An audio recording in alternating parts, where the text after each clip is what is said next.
군인의 가족이라면 지켜야 할 최소한의 품위도 모르십니까? 그 요란한 옷차림이 대체 뭡니까? 갓 부임한 엘리트 여군 장교의 서슬 퍼런 목소리 앞에 화려한 붉은 블라우스 차림의 중년 여성은 그저 싸늘하게 식은 눈으로 상대를 응시할 뿐이었습니다. 주변의 시선이 경멸과 조롱으로 뒤엉켜 그녀를 찌르던 바로 그때 저 멀리서 지축을 울리며 달려온 검은 세단들, 그리고 그 안에서 내린 특수전 사령관이 숨을 헐떡이며 외치는 경례 한마디가 얼어붙은 연병장의 모든 것을 바꿔놓았습니다. 평범한 조카의 이모라는 가면 뒤에 숨겨져 있던 그녀의 진짜 정체가 드러나는 순간 계급이 곧 권력이 되는 군의 낡은 관습과 겉모습으로 사람을 재단하는 세상의 천박한 편견에 맞서는 거대한 이야기가 지금 시작됩니다. 영상 시청하시면서 좋아요와 구독으로 채널을 응원해 주시고 오늘도 좋은 기운 가득 받아가세요. 그해 여름은 강민수의 20해 인생에서 가장 지독한 계절로 기억되었다. 도시의 아스팔트를 녹여내릴 듯한 열기는 이제 막 이등병 계급장을 단 그의 군화 속까지 파고들어 질척거렸다. 대학 캠퍼스의 자유분방함 대신 뻣뻣한 군복의 속박을 선택한 것은 순전히 그 자신의 의지였다. 평범하고 안락한 삶의 궤도를 이탈해 스스로의 한계와 마주하고 싶다는 객기 어린 열망. 그 열망 하나가 그를 대한민국에서 가장 혹독하다는 곳 제707 특수임무단의 훈련병으로 이끌었다. 가족들은 그의 결정을 극구 말렸다. 특히 어릴 적부터 어머니처럼 그를 보살펴준 이모 윤지연은 몇 번이고 전화기를 붙들고 그의 무모함을 타이르려 했다. 남들처럼 평범하게 사는 것이 가장 어려운 행복일 수 있다며 나직하고 차분한 목소리로 설득했다. 하지만 당시 민수의 심장을 채우고 있던 것은 이성적인 조언으로 잠재울 수 있는 종류의 불꽃이 아니었다. 그는 부서지고 깨지더라도 자신의 존재를 가장 날 것 그대로 증명해 보고 싶었다. 입대 전날 민수는 이모와 단둘이 저녁 식사를 했다. 지연은 여느 때처럼 수수하지만 단아한 모습이었다. 값비싼 장신구 하나 없었지만 평범한 중년 여성에게서는 찾아보기 힘든 어떤 깊이와 위엄이 그녀에게는 있었다. 상대를 꿰뚫어보는 듯한 깊은 눈빛, 어떤 상황에서도 흐트러짐 없는 침착한 목소리. 민수는 어릴 때부터 그런 이모를 남몰래 동경하고 의지해왔다. 정말 후회하지 않겠니, 민수야. 내가 상상하는 군대와는 차원이 다른 곳이야. 몸도 마음도 전부 부서져 내릴 수 있어. 걱정이 가득 담긴 지연의 목소리에도 민수는 억지로 씩씩하게 대답했다. 괜찮아요, 이모. 각오하고 있어요. 오히려 그런 곳에서 진짜 저를 한번 찾아보고 싶어요. 애써 웃어 보이는 조카의 얼굴에서 지연은 미세한 불안의 그림자를 읽었지만 더 이상 만류하지 않았다. 이미 굳어진 조카의 결심을 존중해 주기로 한 것이다. 그녀는 말없이 민수의 밥그릇 위에 따끈한 굴비를 발라 올려주었다. 이것 하나만 약속해. 아무리 힘들고 억울해도 혼자 사귀려고만 하지는 마. 무슨 일이든 이모한테 꼭 연락해야 한다. 알았지? 그 약속을 뒤로하고 민수는 논산으로 향했다. 훈련소의 시간은 육체적으로 고됐지만 견딜만 했다. 진짜 지옥은 자대 배치를 받은 후부터였다. 707이라는 세 글자가 주는 무게감은 갓 20살 청년이 감당하기에는 너무나도 버거웠다. 선임들의 눈빛은 날카로운 칼날 같았고 훈련은 매 순간 인간의 생리적 한계를 시험했다. 잠든 사이에도 온몸의 근육이 비명을 질렀고 정신은 늘 팽팽한 긴장감에 날이 서 있었다. 동기들이 하나둘씩 다른 부대로의 전출을 신청하거나 훈련을 포기하고 쓰러져 나갔다. 그럴 때마다 민수는 이를 악물었다. 여기서 무너지면 이모를 볼 낯이 없었다. 하지만 그를 가장 괴롭히는 것은 육체적 고통이 아니었다. 그것은 바로 소대 내 유일한 여군 장교 김아린 대위로부터 시작되는 교묘하고 집요한 정신적 압박이었다. 김아린 대위는 부대 내에서도 악명 높은 인물이었다. 육사 출신의 엘리트라는 자부심으로 똘똘 뭉친 그녀는 남자들보다 더 강하고 완벽해야 한다는 강박에 사로잡혀 있었다. 그녀에게 훈련병은 인격체가 아니라 자신의 완벽주의를 실현하기 위한 도구에 불과했다. 특히 어딘가 유약해 보이는 구석이 있는 민수는 그녀의 좋은 먹잇감이 되었다. 강민수 훈련병. 내 눈빛에 담긴 그 나약함은 대체 어디서 오는 거지? 부모님이 온실 속 화초처럼 키우셨나? 사격 훈련 중 미세하게 흔들린 민수의 총구를 지적하며 그녀는 모두가 듣는 앞에서 비아냥거렸다. 죄송합니다. 죄송하다는 말은 필요 없다. 결과로 증명해. 너 같은 놈 때문에 우리 소대의 평균 점수가 깎이는 일은 용납 못해. 그녀의 말에는 단순한 질책을 넘어선 서늘한 경멸이 담겨 있었다. 그런 일은 거의 매일 반복되었다. 구보에서 조금이라도 뒤처지면 체력만 약한 게 아니라 정신력도 썩어 빠졌다는 폭언을 들어야 했고, 식사 속도가 조금이라도 느리면 전쟁 나면 그렇게 밥 처먹다가 제일 먼저 총알바지가 될 놈이라는 모욕을 감수해야 했다. 동기들은 그를 안쓰럽게 여겼지만 누구도 감히 김아린 대위에게 맞서려 하지는 않았다. 그녀의 서슬 퍼런 기세와 앙심을 품으면 어떤 식으로든 보복을 한다는 소문 때문이었다. 민수는 하루에도 수십 번씩 무너져 내렸다. 이모와의 약속을 떠올렸지만 차마 전화기를 들 용기가 나지 않았다. 이런 일로 징징거리는 나약한 모습을 보이고 싶지 않았다. 그는 이것 또한 자신이 이겨내야 할 시련의 일부라고 그렇게 스스로를 채찍질하며 하루하루를 버텨냈다. 그러던 어느 날 부대 창설 기념 가족 초청 행사가 열린다는 공지가 내려왔다. 지옥 같은 일상의 한 줄기 빛과 같은 소식이었다. 민수는 망설임 끝에 이모에게 전화를 걸었다. 오랜만에 듣는 이모의 따뜻한 목소리에 그는 자신도 모르게 울컥하고 말았다. 이모, 저 민수예요. 부대에서 가족 초청 행사를 하는데 혹시 와주실 수 있으세요? 어머, 당연히 가야지. 우리 조카 얼굴 보러 가야지. 언젠데? 진심으로 기뻐하는 이모의 목소리에 민수는 그동안 겪었던 모든 서름을 보상받는 기분이었다. 그는 행사 당일 그저 몇 시간만이라도 이모의 얼굴을 보며 평범한 행복을 누릴 수 있기를 간절히 바랐다. 하지만 그는 알지 못했다. 그날의 행사가 자신의 군 생활, 그리고 김아린 대위와 이모 윤지현의 인생까지 송두리째 뒤흔드는 거대한 폭풍의 시작이 될 것이라는 사실을. 행사 당일의 새벽 공기는 유난히 차고 무거웠다. 강민수는 동이 트기도 전에 눈을 떴다. 밤새 뒤척인 탓에 온몸이 찌뿌둥했지만 오늘 하루만큼은 그 어떤 실수도 하지 않으리라 다짐하며 관물대 가장 깊숙한 곳에 보관해 두었던 어급 전투복을 꺼내 입었다. 칼날처럼 날카롭게 잡힌 주름, 광택이 살아있는 전투화. 겉모습이라도 완벽하게 보이고 싶었다. 그것이 이모 앞에서 그리고 김아린 대위 앞에서 보일 수 있는 유일한 자존심이었다. 오전 9시가 되자 부대 정문이 개방되고 초청장을 손에 든 가족들이 모습을 드러냈다. 대부분 점잖은 양복 차림의 아버지와 수수한 한복 혹은 단정한 정장을 입은 어머니들이었다. 그들은 대한민국 최정예 부대라는 명성에 걸맞은 엄숙하고 정돈된 분위기를 자아내며 조심스럽게 발걸음을 옮겼다. 민수는 연병장 한편에서 다른 훈련병들과 함께 도열한 채 초조하게 정문 너머를 훔쳐보았다. 이모는 언제쯤 도착할까? 행사장은 질서정연함 그 자체였다. 하얀 천막 아래로 수백 개의 의자가 한치의 오차도 없이 정렬되어 있었고 단상에는 부대장과 내빈들을 위한 자리가 마련되어 있었다. 모든 것은 김아린 대위의 지휘 아래 완벽하게 통제되고 있었다.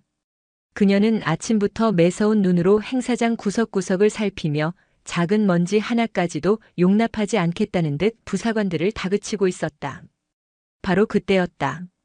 연병장 입구 쪽에서 작지만 분명한 술렁임이 일었다. 사람들의 시선이 마치 거대한 자석에 이끌린 쇠붙이처럼 한 곳으로 집중되었다. 그곳에는 한 여성이 주변의 모든 풍경을 압도하는 강렬한 존재감을 뿜어내며 걸어오고 있었다. 눈부시게 타오르는 듯한 붉은색 실크 블라우스, 몸의 곡선을 대담하게 드러내는 검은색 펜슬 스커트, 그리고 흙먼지 날리는 연병장 바닥과 어울리지 않는 아찔한 높이의 스틸레토 힐. 전문가의 손길이 닿은 듯 완벽하게 정돈된 머리와 화장은 마치 중요한 사교 파티에 참석하는 여배우를 연상시켰다. 바로 민수의 이모 윤지현이었다. 그녀는 수많은 사람들의 경악과 호기심이 뒤섞인 시선을 전혀 의식하지 않는다는 듯 당당하고 우아한 걸음으로 연병장을 가로질렀다. 그녀의 얼굴에는 오히려 상황을 즐기는 듯한 여유로운 미소마저 걸려 있었다. 그 파격적인 모습에 여기저기서 노골적인 수군거림이 터져나왔다. 어머나 세상에, 저 여자 좀 봐. 여기가 무슨 무도회장인 줄 아나 봐. 군대 행사에 대한 기본 예의도 없네. 어느 집 식구인지 몰라도 아들 얼굴에 똥칠을 하는구먼. 옷 입은 것만 봐도 어떤 사람인지 견적이 나온다. 쯧쯧. 비난과 험담의 화살들이 사방에서 날아와 그녀에게 박혔지만 지연은 조금도 위축되지 않았다. 오히려 더욱 허리를 꼿꼿이 세우고 빈자리를 찾아 천천히 걸어갔다. 그녀의 눈빛에는 단순한 자신감을 넘어선 다른 이들은 감히 짐작조차 할 수 없는 깊고 단단한 무언가가 자리 잡고 있었다. 민수는 그 자리에 얼어붙고 말았다. 반가움보다 거대한 당혹감과 불안감이 온몸을 덮쳐왔다. 이모가 왜 저런 모습으로 온 것일까? 제발 김아린 대위의 눈에 띄지 않기를. 하지만 그의 바람은 산산조각 났다. 행사 진행 상황을 체크하던 김아린 대위가 지연의 모습을 발견한 것이다. 그녀의 미간이 험악하게 구겨졌다. 저기 저 여자 누구 가족이야? 당장 가서 복장 불량이라고 지적해. 할인의 명령에 옆에 있던 한 중사가 난처한 표정으로 대답했다. 강민수 훈련병의 이모라고 합니다. 강민수? 할인의 입가에 기다렸다는 듯이 냉소적인 미소가 걸렸다. 역시나. 싹수가 노랗다 했더니 그럴 만한 이유가 있었군. 가정 환경이 저 모양이니 뭘 보고 배우겠어. 내가 직접 가야겠군. 그녀는 마치 사냥감을 발견한 맹수처럼 서늘한 눈빛으로 지연을 향해 성큼성큼 걸어갔다. 민수의 심장이 쿵 하고 바닥으로 떨어졌다. 이제 모든 것이 끝장이라는 절망감이 그를 덮쳤다. 할인은 막자리에 앉으려던 지연의 앞을 가로막고 섰다. 팔짱을 낀 오만한 자세로 머리부터 발끝까지 지연을 훑어보는 그녀의 시선에는 노골적인 경멸과 적의가 가득했다. 실례합니다만. 할인의 차가운 목소리에 지연이 천천히 고개를 들었다. 여기는 군부대입니다. 보시다시피 신성한 군 행사를 진행 중이고요. 그런데 복장이 여기가 어디 나이트클럽이라도 되는 줄 아시는 모양입니다. 일부러 모든 사람이 들을 수 있도록 높인 목소리였다. 순식간에 주변의 모든 시선과 대화가 두 사람에게로 집중되었다. 지연은 당황하는 기색 없이 여전히 옅은 미소를 머금은 채 대답했다. 네, 군부대인 것 잘 알고 있습니다. 그래서 저 나름대로는 격식을 갖춘다고 신경 써서 입고 온 것입니다만. 격식이요? 할인의 목소리가 비웃음과 함께 한 톤 높아졌다. 이게 격식을 갖춘 옷차림으로 보이십니까? 대한민국 최고의 특수부대 707 특임단의 행사에 대한 최소한의 존중도 찾아볼 수 없는 아주 무례하고 불쾌한 옷차림입니다. 군인의 가족이라면 지켜야 할 기본적인 예의범절도 모르십니까? 그녀의 목소리는 얼음처럼 차갑고 날카로웠다. 주변의 가족들은 이제 흥미로운 구경거리가 생겼다는 듯 두 사람을 빤히 쳐다보고 있었다. 어떤 이들은 할인의 말에 동조하며 고개를 끄덕이기도 했다. 지연의 얼굴에서 미소가 서서히 옅어졌다. 그녀의 깊은 눈동자 속에서 차갑고 위험한 불꽃이 아주 잠깐 타올랐다가 사라지는 것을 멀리서 이 모든 것을 지켜보던 민수만이 보았다. 김아린 대위의 날 선 목소리가 연병장의 공기를 칼날처럼 베었다. 모든 소음이 멎고 오직 그녀의 목소리만이 질책의 채찍이 되어 허공을 갈랐다. 사람들은 숨을 죽인 채 화려한 차림의 여성과 서슬 퍼런 여군 장교의 대치를 흥미롭게 혹은 불편하게 지켜보고 있었다. 가정에서 뭘 배우셨기에 이렇게 기본적인 예의도 없으신지 모르겠군요. 할인은 선을 넘었다. 단순한 복장 지적을 넘어 상대방의 인격과 가풍까지 들먹이며 모욕을 주기 시작했다. 그녀는 이 상황을 완벽하게 즐기고 있었다. 자신의 권위를 과시하고 규율을 모르는 무개념 민간인을 가르침으로써 부대의 기강을 바로 세우고 있다는 비뚤어진 영웅심리에 도취되어 있었다. 지연의 얼굴에서 마침내 미소가 완전히 사라졌다. 그녀는 아무 말 없이 할인을 올려다보았다. 그 침묵은 동의도 반박도 아니었다. 그것은 마치 폭풍전야의 고요함처럼 더 깊고 무거운 무언가를 담고 있었다. 지연은 조카를 생각했다. 이제 막군 생활을 시작한 어린 조카가 이 일로 인해 어떤 불이익을 당하게 될지 그 여린 마음에 얼마나 큰 상처가 될지 먼저 헤아렸다.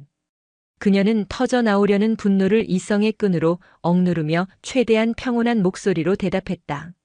제 생각이 짧아 불편하게 해드렸다면 사과드립니다. 다음부터는 주의하도록 하겠습니다. 한 발 물러서는 지연의 태도에 하리는 자신이 완벽하게 승리했다고 확신했다. 그녀의 입가에 조소에 가까운 미소가 번졌다. 하지만 그녀는 여기서 멈출 생각이 없었다. 이 여자를 본보기로 삼아 제대로 망신을 줌으로써 자신의 권위를 부대 전체에 각인시키고 싶었다. 바로 그때 멀리서 이 상황을 초조하게 지켜보던 강민수가 더는 참지 못하고 달려왔다. 이모. 숨을 헐떡이며 달려온 민수의 얼굴은 하얗게 질려 있었다.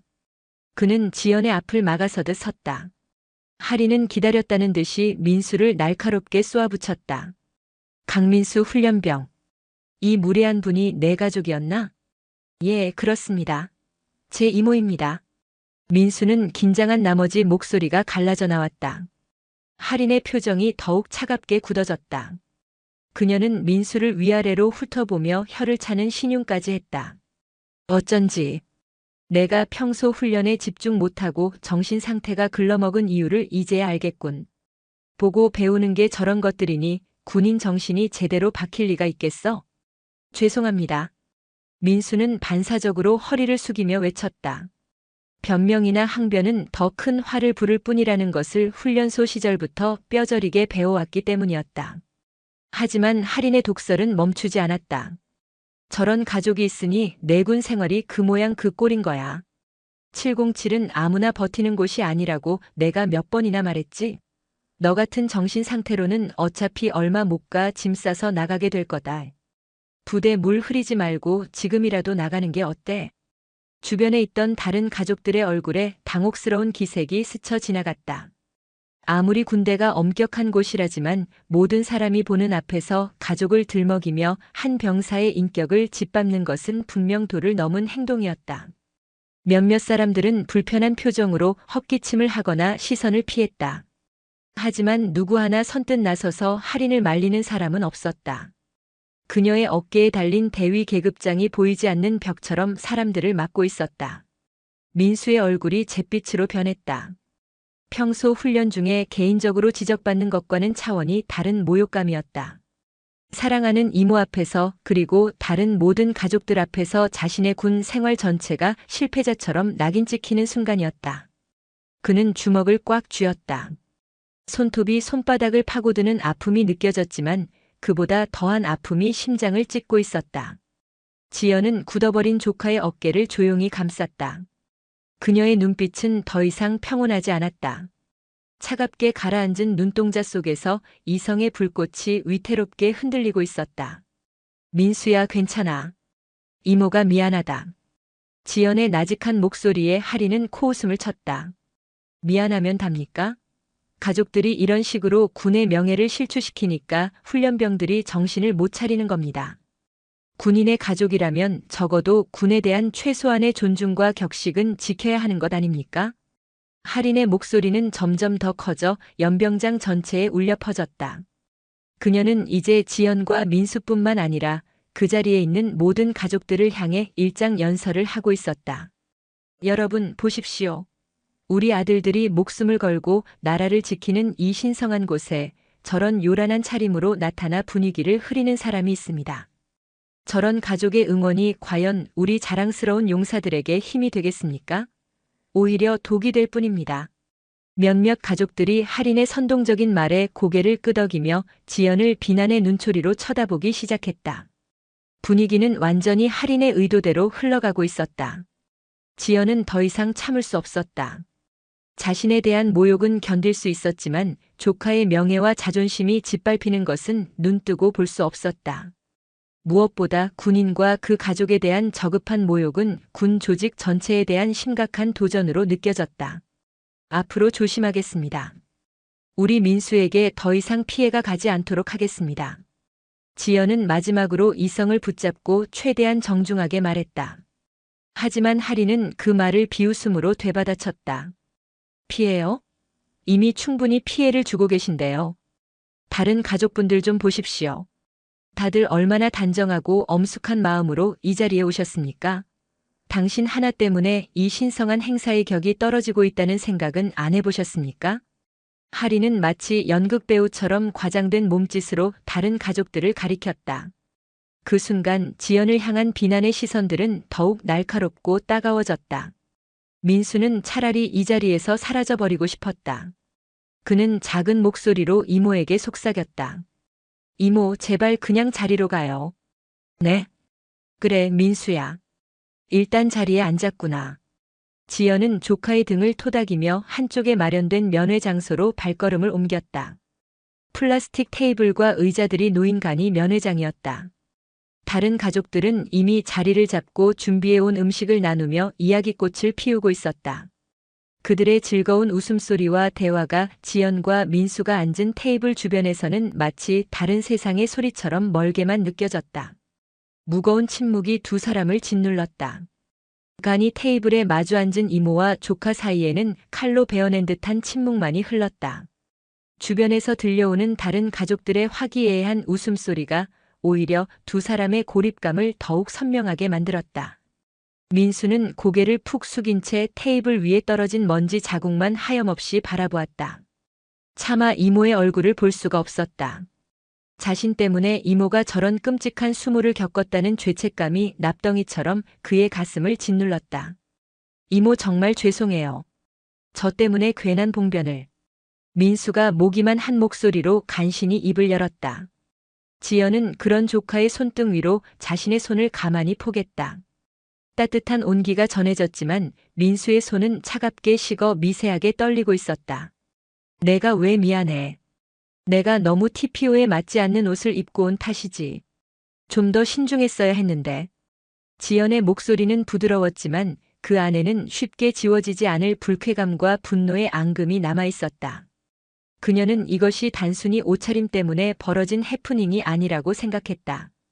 김아린 대위라는 인물은 옷차림을 빌미로 자신의 권력을 휘두르고 약자를 짓밟는 데서 쾌감을 느끼는 위험하고 미성숙한 인간이었다. 그리고 그런 인물이 대한민국 최정예 특수부대의 장교로서 젊은 병사들을 지휘하고 있다는 사실에 참을 수 없는 분노와 함께 깊은 우려를 느꼈다. 저런 지휘관 밑에서 자신의 조카가 그리고 다른 수많은 젊은이들이 남은 군 생활을 버텨야 한다는 사실이 아찔하게 느껴졌다. 그냥 참으세요, 이모. 괜히 여기서 문제를 더 크게 만들면 저만 힘들어져요. 여기서는 원래 저런 일이 비일비재해요. 민수의 말에서 깊은 체념이 묻어나왔다. 지연의 마음이 칼로 베인 듯 아팠다.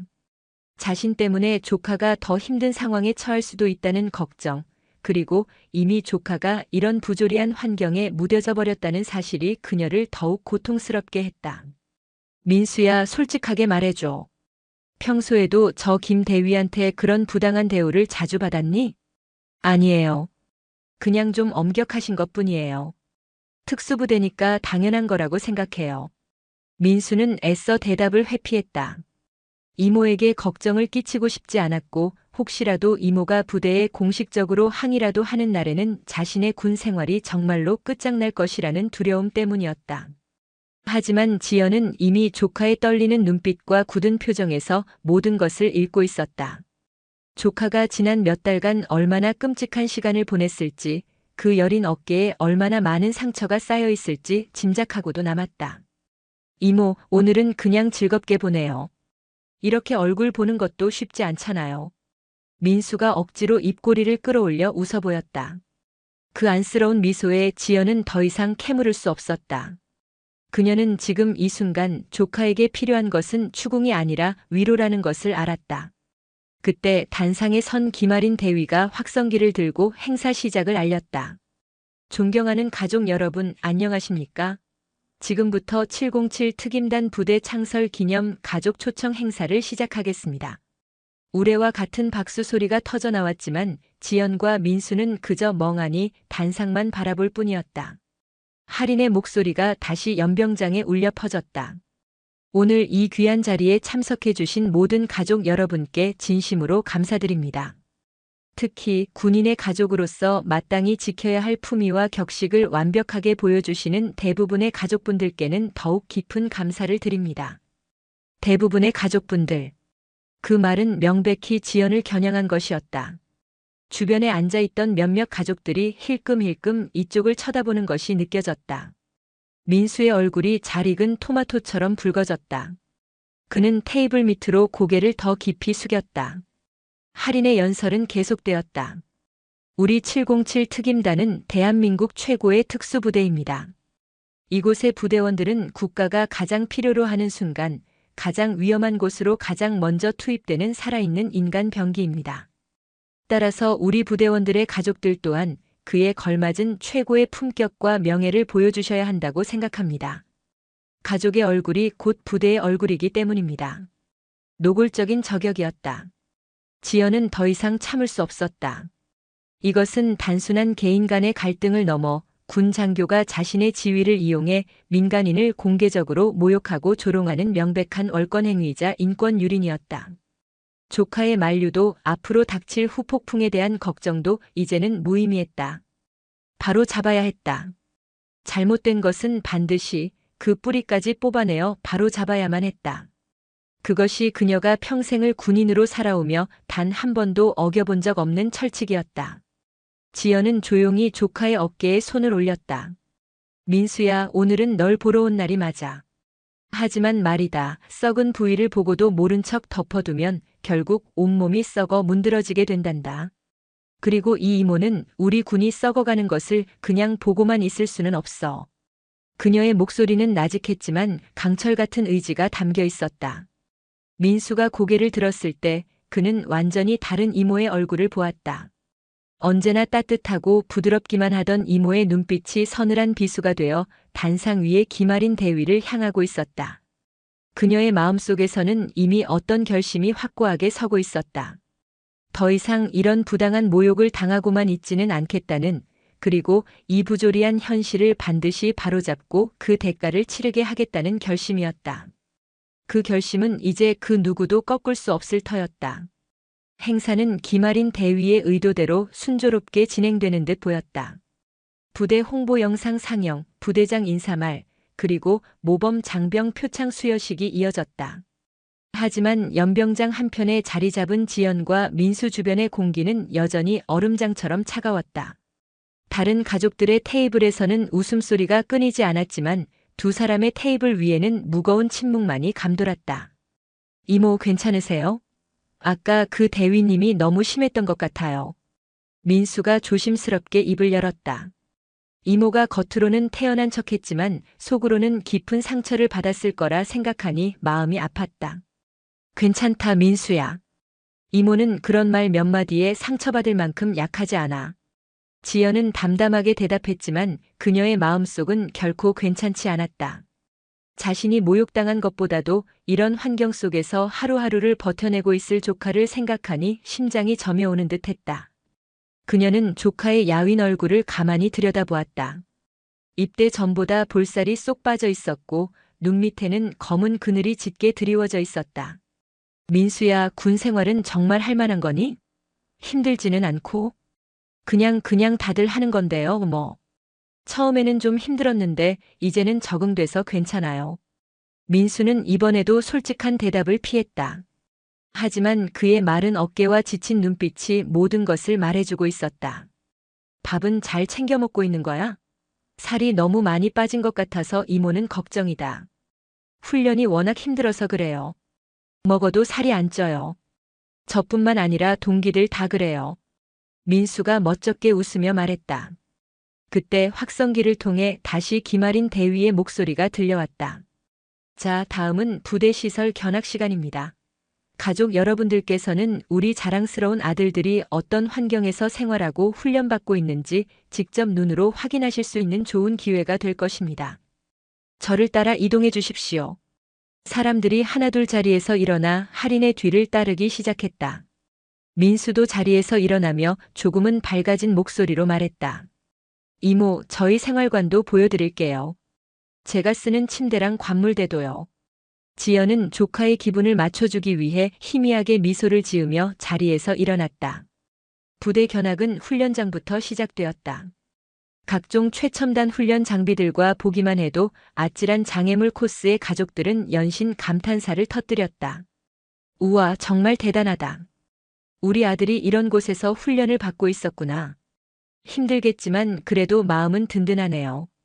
이런 훈련을 받으면 정말 강해질 것 같아요.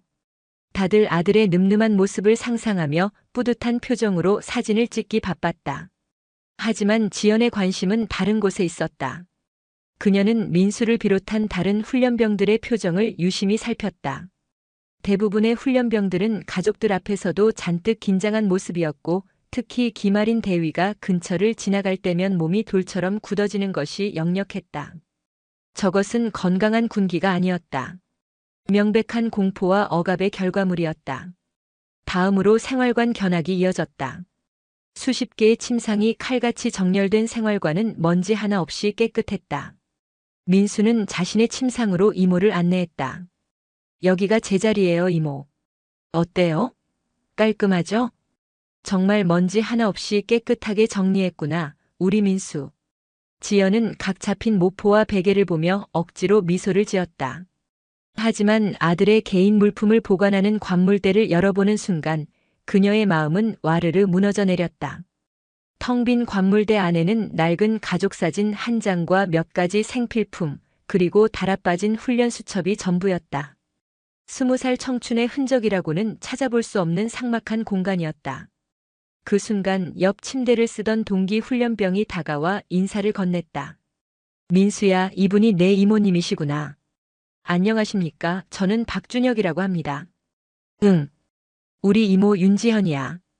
이모, 얘는 제 동기 박준혁이에요. 안녕하세요, 준혁 학생. 우리 민수 잘 좀 부탁해요. 지연이 따뜻하게 인사하자 준혁은 예의 바르게 대답했다. 아닙니다. 저희끼리 서로 의지하고 도와가면서 잘 지내고 있습니다. 하지만 그의 표정에도 민수와 같은 어두운 그늘이 드리워져 있었다. 지연은 그들의 눈빛 속에서 차마 말하지 못하는 수많은 이야기들이 있다는 것을 직감했다. 그들은 단순한 동기가 아니라 같은 지옥을 견뎌내는 전우처럼 보였다. 견학이 끝나고 다시 연병장으로 돌아왔을 때 기마린 대위가 보란듯이 지연에게 다가왔다. 마치 기다렸다는 듯한 태도였다. 견학은 어떠셨습니까? 좋았습니다. 우리 민수가 이렇게 훌륭한 시설에서 지내고 있다니 안심이 되네요. 지연은 최대한 감정을 숨기고 정중하게 대답했다. 하지만 하리는 비아냥거리는 표정을 숨기지 않았다. 그런데 말입니다. 제가 아까부터 계속 신경이 쓰여서 그러는데 한 말씀만 더 드려야겠습니다. 무슨 말씀이시죠? 복장 말입니다. 여기는 신성한 군대입니다. 민간인이라 할지라도 최소한의 예의는 지켜주셔야죠. 다른 분들에게 위화감을 조성하고 군의 기강을 해치는 행동은 삼가셔야 합니다. 주변에 있던 다른 가족들의 시선이 다시 이쪽으로 쏠렸다. 민수의 얼굴이 또다시 하얗게 질려갔다. 지연의 목소리에 처음으로 얼음 같은 냉기가 서리기 시작했다. 제가 이미 사과를 드린 것으로 압니다만 더 무엇을 원하시는 겁니까? 사과로 끝날 문제가 아니죠. 이건 개인의 문제가 아니라 군 전체의 기강 문제입니다. 무엇보다 당신의 그런 무례한 태도가 강민수 훈련병에게 아주 좋지 않은 영향을 줄 수 있다는 걸 모르십니까? 그 말에 지연의 눈빛이 칼날처럼 날카로워졌다. 제가 우리 민수에게 어떤 나쁜 영향을 준다는 말씀이시죠? 당연한 걸 묻는군요. 가족의 행실이 훈련병의 군 생활에 직접적인 영향을 미치는 것은 상식 아닙니까? 당신처럼 규율을 무시하는 가족을 둔 훈련병이 과연 올바른 군인으로 성장할 수 있을까요? 할인의 말은 이제 명백한 인신공격이자 월권이었다. 주변 사람들조차 이건 너무 심하다는 듯 웅성거리기 시작했다. 민수가 참다 못해 끼어들려 했다. 대위님, 제 이모는 그런 분이. 강민수. 할인이 불호령을 내뱉었다. 지금 내가 끼어들 상황이야? 상관이 민간인과 대화하고 있는데 어딜 감히. 역시 가정교육부터가 잘못됐어. 너부터 제대로 된 군인으로 다시 만들어줘야겠군. 할인이 민수를 향해 손가락질하며 소리치는 순간 지연의 눈빛이 완전히 변했다. 그녀 안에 있던 마지막 이성의 끈이 끊어지는 소리가 들렸다. 잠깐만요. 지연의 목소리는 나직했지만 그 안에 담긴 무게는 연병장의 모든 소음을 압도했다. 시끄럽게 울리던 확성기 소리도 가족들의 웅성거림도 심지어 바람 소리마저도 그 순간 멎는 듯했다. 기마린 대위는 자신을 향해 말을 내뱉은 지연을 의아하다는 듯 쳐다봤다. 지금 우리 민수한테 뭐라고 하셨습니까? 지연은 천천히 자리에서 일어났다. 그녀가 일어서자 아까와는 비교할 수 없는 위압감이 주변을 감쌌다. 그것은 단순히 키가 커서 느껴지는 물리적인 압도감이 아니었다. 오랜 시간 동안 수많은 위기와 극한 상황을 통제해온 사람만이 가질 수 있는 내면에서부터 뿜어져 나오는 권위 그 자체였다. 하리는 순간적으로 주춤했지만 이내 자신의 위치를 상기하며 더욱 오만한 표정을 지었다. 사실을 말한 것뿐입니다. 가족이 저 모양이니 훈련병이 제대로 된 군인 정신을 가질 수 있겠냐는 말입니다. 무슨 문제라도? 그게 무슨 말씀이신지 제가 잘 이해가 되지 않아서요. 좀 더 명확하게 설명해 주시겠습니까? 지연의 목소리는 얼음장처럼 차갑게 변해 있었다. 하지만 하리는 그 변화를 감지하지 못했다. 아니, 애써 무시했다. 자신의 권위에 도전하는 듯한 민간인의 태도가 불쾌하기 짝이 없었다. 이해를 못하시겠다고요? 좋습니다. 그럼 더 확실하게 말씀드리죠. 당신처럼 품이 없고 격식도 모르는 사람이 군인의 가족이라는 것 자체가 부대의 수치라고요. 알아들으셨습니까? 그 말이 떨어지는 순간 연병장의 분위기는 완전히 얼어붙었다. 다른 가족들조차 할인의 발언이 얼마나 위험한 수위를 넘었는지 깨닫고는 불안한 눈빛으로 서로를 쳐다봤다. 민수는 차라리 기절이라도 하고 싶은 심정이었다. 지연은 더 이상 아무 말도 하지 않았다. 그녀는 천천히 어깨에 메고 있던 작은 핸드백으로 손을 뻗었다.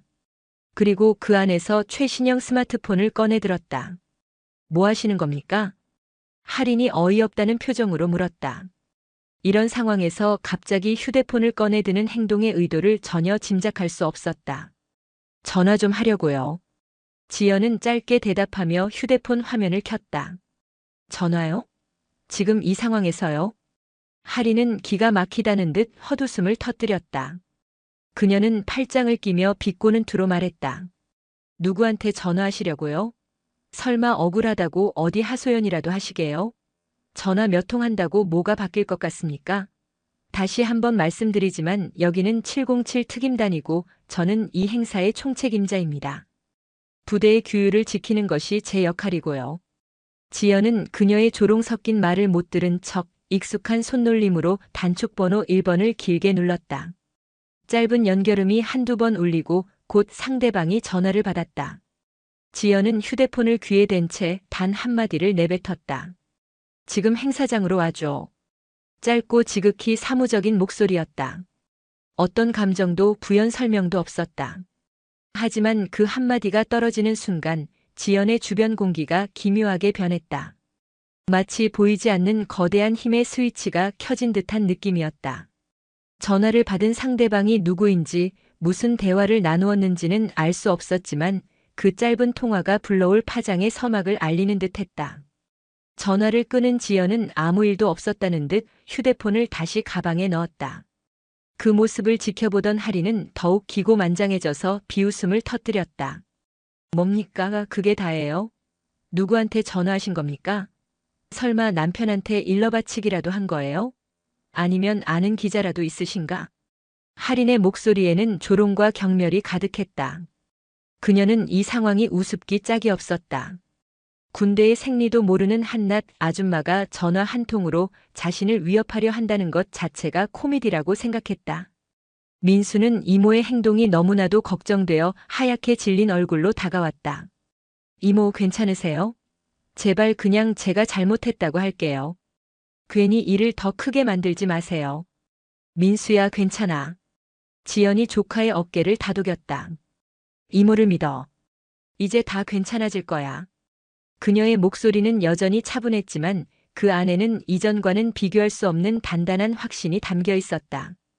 그것은 마치 모든 상황을 자신의 통제하에 두었다는 절대자의 목소리 같았다. 하리는 계속해서 공격적인 태도를 멈추지 않았다. 정말 어이가 없어서 말이 안 나오는군요. 본인이 잘못해놓고 어디서 전화질입니까? 강민수 훈련병. 내 이모가 저런 사람이니까 내가 그 모양 그 꼴인 거야. 군인 정신은커녕 기본 예의범절도 못 배웠잖아. 그만하십시오. 그 순간 민수가 처음으로 할인을 향해 소리쳤다. 이모를 향한 참을 수 없는 모욕에 억눌려왔던 분노가 폭발한 것이었다. 하지만 할인은 오히려 더 기세등등해졌다. 뭐? 이게 지금 상관한테 소리를 질러? 이야, 정말 대단한 집안 나셨네. 가족 교육 수준이 이 정도밖에 안 되나? 주변에 있던 다른 훈련병들과 가족들은 이제 안절부절 못하며 어쩔 줄을 몰라 했다. 몇몇 사람들은 할인의 행동이 명백히 잘못되었다고 생각했지만 군 장교에게 맞설 용기는 내지 못했다. 분위기는 최악으로 치닫고 있었다. 할인은 자신이 이 상황을 완벽하게 장악했다고 믿으며 지연을 공개적으로 망신주기 위한 마지막 일격을 가하기로 마음먹었다. 그녀는 다시 확성기를 집어들었다. 여러분 모두 이쪽을 주목해 주십시오. 이것이 바로 잘못된 가족 교육의 결과입니다. 군인의 가족이라면 마땅히 지켜야 할 예의와 격식을 모르는 저 사람을 보십시오. 할인이 일부러 큰 소리로 외치며 지연을 손가락으로 가리켰다. 군은 규율과 질서로 이루어진 조직입니다. 그런데 저런 무질서한 가족들이 있으면 부대 전체의 기강이 해이해질 수 있습니다. 강민수 훈련병의 군 생활이 왜 힘든지 이제 모두 아시겠습니까? 몇몇 가족들이 그 말에 동조하며 지연을 향해 수군거리기 시작했다. 저 여자가 정말 문제가 있긴 한가 보네. 복장도 그렇고 태도도 좀 이상하잖아. 하지만 대부분의 사람들은 할인의 광기 어린 집착에 섬뜩함을 느끼며 침묵을 지켰다. 민수는 이제 거의 울기 직전이었다. 이모가 자신 때문에 돌이킬 수 없는 공경에 빠졌다고 생각했다. 이모, 제발 그만해요.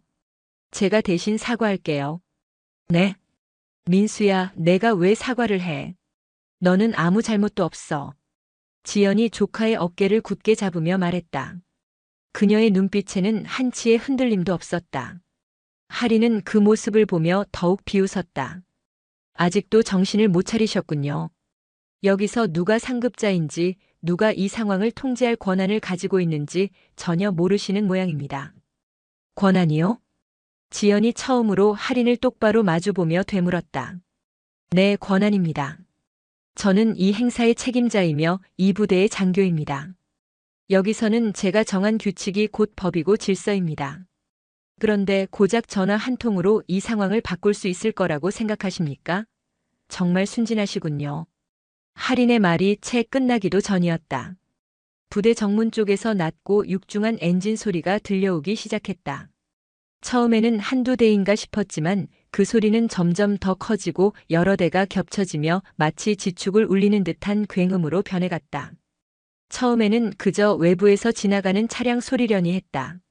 하지만 그 소리는 잦아들지 않고 점점 더 크고 선명하게 부대 안쪽을 향해 다가오고 있었다. 그것은 일반 승용차의 엔진 소리와는 차원이 다른 묵직하고 위압적인 소리였다. 마치 거대한 맹수가 포효하며 달려오는 듯한 굉음이었다. 행사장의 모든 사람들이 무의식적으로 소리가 들려오는 정문 쪽으로 고개를 돌렸다. 김아린 대위 역시 마찬가지였다. 그녀는 여전히 자신만만한 표정을 유지하고 있었지만 눈가에 스치는 미세한 경련까지는 숨기지 못했다. 뭐 전화하신 분이라도 오시나 보죠? 대단한 분인가 봅니다. 누구시길래 차량을 저렇게 여러 대나 끌고 오십니까? 설마 국방부 장관이라도 대동하고 오시는 겁니까? 할인이 비웃으며 말하자 그녀의 옆에 있던 몇몇 부사관들이 억지로 따라 웃었다. 하지만 그 웃음소리는 어색하게 연병장 위를 떠돌다 이내 굉음에 묻혀 사라졌다. 지연은 여전히 미동도 없이 정문 쪽을 바라보고 있었다. 그녀의 표정은 알 수 없었다. 마치 이 모든 상황이 자신이 그린 그림대로 흘러가고 있다는 듯한 기묘한 평온함마저 느껴졌다. 민수는 불안한 마음에 침을 꿀꺽 삼켰다. 이모가 도대체 누구에게 전화를 한 것일까? 이 상황이 어떻게 흘러갈지 전혀 예측할 수 없었다. 이모 정말 괜찮으신 거예요? 걱정하지 마, 민수야. 곧 다 해결될 거야. 지연의 목소리에는 조금의 흔들림도 없는 확신이 담겨 있었다. 마침내 차량 행렬이 부대 안으로 완전히 들어섰다. 선두에는 군사경찰 소속의 사이드카 2대가 위용을 과시하며 길을 텄고 그 뒤를 따라 번호판이 없는 검은색 세단 여러 대가 줄지어 연병장 입구로 들어섰다. 차량들은 약속이라도 한 듯 일사불란하게 움직여 행사장에서 조금 떨어진 곳에 멈춰섰다. 행사장에 있던 모든 사람들이 숨을 죽였다. 부대에 복무하는 장병들은 그 차량 행렬의 의미를 즉시 알아차렸다. 저것은 최소 3스타 즉 대장급 장성이 이동할 때나 볼 수 있는 최고 수준의 의전이자 경호였다. 할인의 얼굴이 급격하게 굳어지기 시작했다. 그녀의 머릿속이 복잡하게 얽혔다. 설마 그럴 리가 없어. 저 여자가 뭐라고 고작 훈련병 이모일 뿐인 저 여자가 뭐라고 대장급 인사를 부른단 말인가. 말도 안 돼. 분명 다른 용무로 부대를 방문한 고위 인사가 우연히 타이밍이 겹친 것일 뿐이라고 그녀는 스스로를 애써 진정시켰다. 철컥하는 소리와 함께 선두 차량의 문이 동시에 열렸다. 검은 정장을 입은 건장한 체구의 남성들이 차에서 내려 재빨리 주변을 경호하기 시작했다. 그들의 움직임은 한치의 오차도 없는 기계와 같았고 허리춤에 찬 권총의 윤곽이 뚜렷하게 보였다. 이어서 뒤따르던 차량들에서도 별을 단 고위 장교들이 줄줄이 내렸다. 그들은 모두 잔뜩 긴장한 표정으로 중앙에 있는 세단을 향해 부동자세를 취했다. 행사장의 분위기는 완전히 변해 있었다. 조금 전까지 가족 행사 특유의 소란스럽고 들뜬 분위기는 온데간데 없이 서늘한 긴장감이 모든 것을 지배했다. 마침내 가장 중앙에 있던 세단의 뒷문이 천천히 열렸다. 차에서 내린 사람은 당당한 체격의 중년 남성이었다. 빳빳하게 다려진 전투복, 반짝이는 전투화, 그리고 가슴에는 그의 군 생활의 역사를 증명하는 수많은 훈장과 기장들이 번쩍이고 있었다. 그의 어깨에 달린 3개의 별, 즉 중장 계급장이 아침 햇살을 받아 유난히 밝게 빛났다. 그가 모습을 드러내는 순간 행사장에 있던 모든 부대원들이 얼어붙었다. 몇몇 하급 간부들은 얼굴이 사색이 되어 부들부들 떨기 시작했다. 저분은 특수전 사령관님이시다. 누군가의 입에서 나온 작은 속삭임이 연병장 전체로 퍼져나갔다. 박세준 중장. 대한민국 모든 특수부대를 총괄하는 최고 지휘관이자 707 특임단의 직속 상관 중에서도 가장 높은 곳에 있는 사람이었다. 살아있는 전설로 불리는 그가 예고도 없이 그것도 최고 수준의 경호를 받으며 이 작은 부대 행사에 나타난 것이었다. 김아린 대위는 그 자리에 못 박힌 듯 서 있었다. 머릿속이 하얗게 비어버리는 느낌이었다. 특수전 사령관이 왜 여기에? 대체 무슨 일로? 그녀의 떨리는 목소리는 입 밖으로 나오지 못하고 목구멍 안에서만 맴돌았다. 행사 진행을 돕던 다른 장교들이 혼비백산하여 박세준 중장을 향해 달려갔다. 사령관님, 갑자기 어찌된 일이십니까? 무슨 일이라도 생겼습니까? 부대장이 당황한 목소리로 물었지만 박세준 중장은 그에게 눈길조차 주지 않았다. 그는 아무 말 없이 오직 한 곳만을 응시하며 성큼성큼 연병장을 가로질러 오기 시작했다. 그의 발걸음 하나하나에 실린 무게가 땅을 울리는 듯 했다. 뒤따르는 수행원들과 고위 장교들의 표정도 하나같이 심각했다. 박세준 중장의 시선이 향하는 곳. 그곳에는 윤지연이 서 있었다. 행사장의 모든 사람들이 이 기묘하고도 살벌한 상황을 이해할 수 없다는 표정으로 지켜보았다. 대한민국 특수부대에 살아있는 전설이 왜 일개 훈련병의 가족인 듯한 저 화려한 차림의 여성을 향해 일직선으로 걸어가고 있는 것인가. 민수는 완전히 혼란에 빠져 있었다. 이모, 이게 대체 무슨 상황이에요? 조금만 기다려, 민수야. 지연은 여전히 차분했다. 하지만 이제 그녀의 눈빛에서는 무언가 다른 것이 번뜩이고 있었다. 그것은 오랫동안 잠들어 있던 맹수가 마침내 깨어나는 듯한 서늘하고도 압도적인 빛이었다. 박세준 중장이 마침내 지연의 바로 앞에 멈춰섰다. 아까까지 지연을 조롱하고 모욕하던 김아린 대위는 이제 그의 거대한 그림자 아래에서 공포에 질린 채 옴짝달싹도 못하고 있었다. 박 중장은 지연을 뚫어지게 바라보았다. 그의 얼굴에는 복잡한 감정이 스쳐 지나갔다. 그리고 다음 순간 행사장에 있던 그 누구도 상상하지 못했던 일이 벌어졌다. 대한민국 특수전사령관 별셋의 박세준 중장이 윤지현을 향해 조금의 망설임도 없이 각이 잡힌 완벽한 거수경례를 붙였다. 합참작전본부장님, 이 박세준 부르셔서 왔습니다. 그의 우렁차고 절도 있는 목소리가 연병장 전체에 울려 퍼지는 순간 세상의 모든 시간이 멈춘 듯 했다. 합참작전본부장. 박세준 중장의 입에서 그 단어가 터져 나오는 순간 연병장의 공기는 압력이라도 생긴 듯 무겁게 가라앉았다. 군에 대해 조금이라도 아는 사람이라면 그 직책이 가지는 무게를 모를 리 없었다. 합동참모본부 작전본부장. 대한민국 국군 전체의 육해공군 작전을 총괄하는 전시의 대통령과 국방부 장관 바로 아래에서 전군을 지휘하는 핵심 요직 중의 핵심 요직. 그 자리에 오를 수 있는 사람은 오직 단 한 명, 별셋, 즉 중장 중에서도 가장 뛰어난 엘리트뿐이었다. 사람들의 시선이 일제히 윤지현에게로 향했다. 아까까지 그녀를 향해 쏟아지던 경멸과 조롱의 시선은 이제 경악과 불신, 그리고 이해할 수 없는 공포가 뒤섞인 시선으로 변해 있었다. 화려한 붉은 블라우스, 아찔한 스틸레토 힐, 완벽한 메이크업. 그 어디에서도 대한민국군 서열 최상위권의 장성을 연상시킬 만한 구석은 없었다. 하지만 눈앞에서 벌어지고 있는 현실은 그 모든 상식을 파괴하고 있었다. 특수전사령관이 직접 거수 경례를 하며 본부장님이라고 부르는 저 여인의 정체는 대체 무엇인가? 김아린 대위는 그 자리에 얼어붙은 채 마치 유체이탈이라도 한 사람처럼 멍하니 그 광경을 바라보고 있었다. 자신의 눈과 귀를 의심했다. 합참작전본부장? 말도 안 돼. 그럴 리가 없어. 분명 뭔가 잘못된 거야. 그녀의 이성은 눈앞의 현실을 필사적으로 부정하고 있었다. 자신이 방금 전까지 가정교육이 잘못됐다. 품위가 없다며 온갖 모욕적인 언사를 퍼부었던 대상이 감히 자신 따위는 평생 얼굴 한 번 마주치는 것조차 불가능한 하늘 같은 존재였다는 사실을 도저히 받아들일 수가 없었다. 아, 이게 무슨. 할인의 입에서는 의미를 알 수 없는 신음만이 새어나왔다. 다리에 힘이 풀리면서 몸이 와들와들 떨리기 시작했다. 온몸에 피가 빠져나가는 듯한 극심한 현기증이 몰려왔다. 행사 진행을 돕던 다른 장교들과 부사관들 역시 마찬가지였다. 그들은 모두 믿을 수 없다는 표정으로 지연과 박세준 중장을 번갈아 쳐다봤다. 저분이 정말 합참작전본부장님이시라고. 그럴 리가. 여자분이 저렇게 젊으신 분이 어떻게. 불신에 가득 찬 속삭임들이 여기저기서 터져나왔다.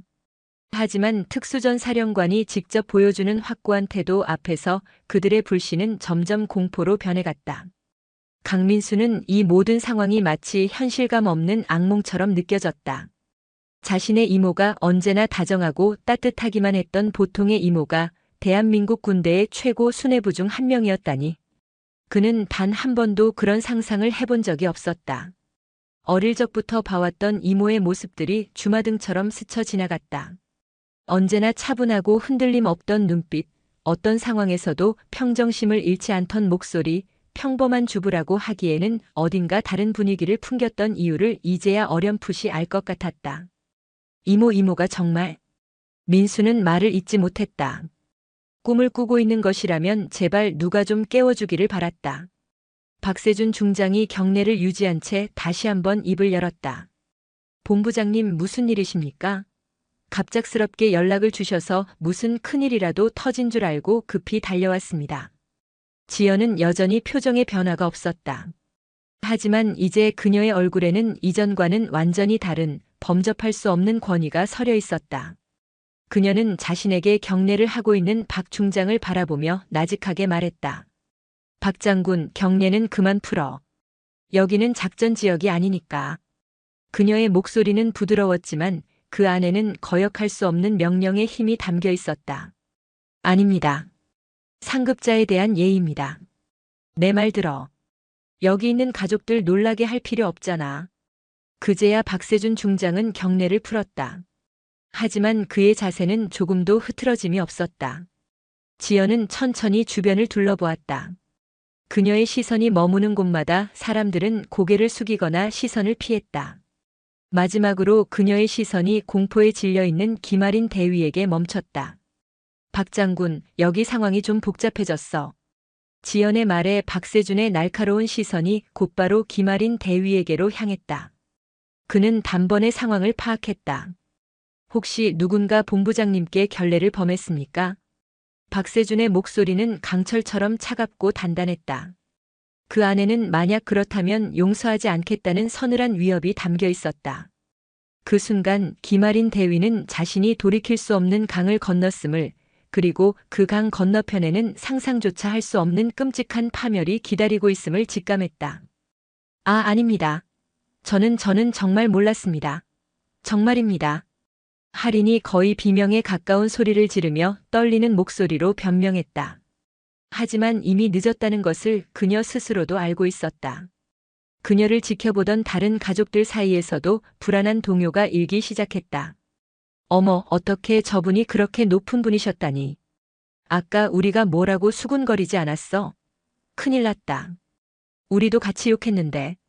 자신들도 모르게 할인의 말에 동조하며 지연을 험담했던 사람들은 얼굴이 하얗게 질려 어쩔 줄을 몰라 했다. 박세준 중장이 김아린을 향해 한 걸음 다가섰다.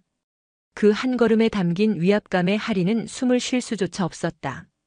귀관, 소속과 계급, 성명을 말하라. 제707 특수임무단 대위 김아린입니다. 할인의 목소리는 거의 울음소리에 가까웠다. 합참작전본부장님께 무슨 결례를 범했는지 지금부터 육하원 측에 따라 정확하게 보고하도록. 박세준의 서리빨 같은 명령에 할인의 마지막 남은 이성마저 완전히 무너져 내리고 말았다. 특수전 사령관의 추상 같은 명령에 김아린 대위는 그 자리에서 무너져 내렸다. 육하원 측에 따라 보고하라는 말은 변명이나 축소 없이 자신이 저지른 모든 죄를 스스로의 입으로 자백하라는 의미였다. 그것은 자신의 군 생활에 스스로 사형 선고를 내리는 것과 다름없었다. 그녀의 머릿속은 새하얗게 비었고 온몸은 사시나무처럼 떨려왔다. 저는 그저. 할인은 필사적으로 머리를 굴렸다. 어떻게든 이 상황을 빠져나갈 구멍을 단 하나의 신락 같은 동아줄이라도 찾아야 했다. 그저 본부장님의 복장이 군 행사의 격식에 어울리지 않는다고 생각하여 군의 기강을 위해 주의를 드렸을 뿐입니다. 그녀는 자신의 행동을 최대한 축소하고 군 기강이라는 방패 뒤로 숨으려 애썼다. 모욕과 조롱이라는 단어 대신 주의라는 단어를 사용했고 모든 것이 공적인 목적을 위한 어쩔 수 없는 조치였다는 뉘앙스를 풍겼다. 복장이 화려하다고. 박세준 중장이 차가운 눈빛으로 되물었다. 그래서 구체적으로 어떻게 주의를 주었나, 김대위?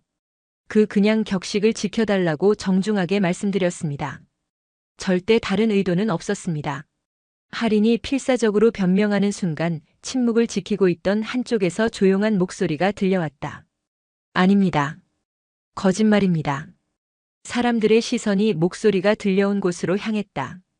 용기를 내어 말한 사람은 한 훈련병의 어머니였다. 그녀는 더 이상 불의를 보고만 있을 수 없다는 듯 결심한 표정으로 자리에서 일어났다.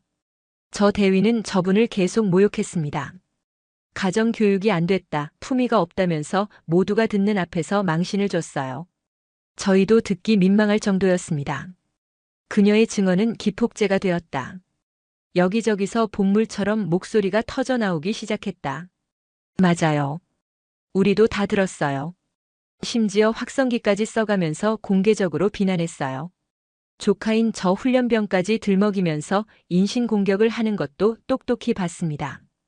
군인이 어떻게 민간인에게 저럴 수 있나 싶었습니다. 상황은 할인에게 최악의 방향으로 흘러가고 있었다. 그녀가 통제하고 있다고 믿었던 군중은 이제 그녀의 죄를 증언하는 목격자들로 변해 있었다. 박세준 중장의 표정은 점점 더 굳어져 갔다. 그는 할인에게서 시선을 떼지 않은 채 옆에 서 있던 민수를 향해 물었다. 강민수 훈련병. 네. 민수가 자신도 모르게 큰 소리로 대답했다. 자네가 직접 보고 들은 바를 말해보게. 조금도 보태거나 빼지 말고 있는 그대로. 그 순간 지연이 민수의 어깨를 잡으며 나지막이 말했다. 민수야, 너는 나서지 않아도 괜찮다. 그녀는 조카가 이 일에 엮여 또 다른 상처를 받거나 부대 내에서 상관을 찌른 후임으로 낙인 찍힐 것을 우려했다. 하지만 민수는 조용히 고개를 저었다. 아닙니다, 이모. 이제는 제가 말씀드려야 합니다. 그는 더 이상 두려움 뒤에 숨고 싶지 않았다. 그는 이모를 만류하고 박세준 중장을 향해 돌아섰다. 김아린 대위님은 처음부터 저희 이모님의 복장을 문제 삼으며 시비를 걸었습니다. 그리고 제가 다가가자 가족이 저 모양이니 내군 생활이 엉망인 거다라며 모두 앞에서 저를 모욕했습니다. 심지어 이모가 전화를 하실 때도 전화해봤자 소용없다. 여기는 내가 책임지는 구역이다라며 비웃었습니다. 민수의 증언이 이어질수록 할인의 얼굴은 새하얀 종이장처럼 변해갔다. 그녀는 이제 더 이상 아무런 변명도 할 수 없었다. 너무나도 많은 증인과 명백한 증거들이 그녀의 목을 조여오고 있었다. 박세준 중장이 천천히 할인에게로 다시 다가섰다. 그의 눈빛은 분노로 이글거리고 있었다. 김아린 대위. 지금까지 들은 내용이 모두 사실인가? 저는 할인의 입술이 파르르 떨렸다.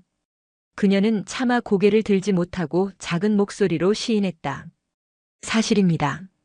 그렇다면 귀관이 합참작전본부장님을 공개적으로 모욕하고 예하 장병과 그 가족의 명예를 짓밟았다는 것을 인정하는 것인가? 박세준의 목소리가 천둥처럼 연병장을 울렸다. 죄송합니다. 정말 몰랐습니다. 만약 본부장님이신 줄 알았다면 제가 감히 어떻게 몰랐다고 해서 용서가 될 문제라고 생각하나? 박세준의 불호령이 떨어졌다. 군인의 명예는 계급의 높고 낮음에 따라 달라지는 것이 아니다. 상대가 민간인이라고 해서 훈련병의 가족이라고 해서 함부로 모욕하고 짓밟아도 된다는 군법은 대한민국 어디에도 없다. 귀관은 군인의 본분을 망각했을 뿐만 아니라 인간으로서의 기본적인 예의마저 저버렸다. 이는 결코 용서받을 수 없는 죄다. 그의 말이 끝나자 할인은 마침내 무너져 내렸다. 그녀는 그 자리에 털썩 무릎을 꿇고 말았다. 죄송합니다. 정말 죄송합니다. 죽을 죄를 지었습니다. 아까까지만 해도 하늘 높은 줄 모르고 기세등등하던 여군 대위가 이제는 초라하게 무릎을 꿇고 용서를 비는 모습. 그 극적인 장면에 행사장의 모든 사람들은 숨을 죽인 채 지켜보고 있었다. 그때 침묵을 지키고 있던 윤지현이 처음으로 입을 열었다. 그녀의 목소리는 차갑고 건조했다. 박 장군. 개인적인 감정은 배제하고 모든 것은 군법과 규정에 따라 처리하도록 해.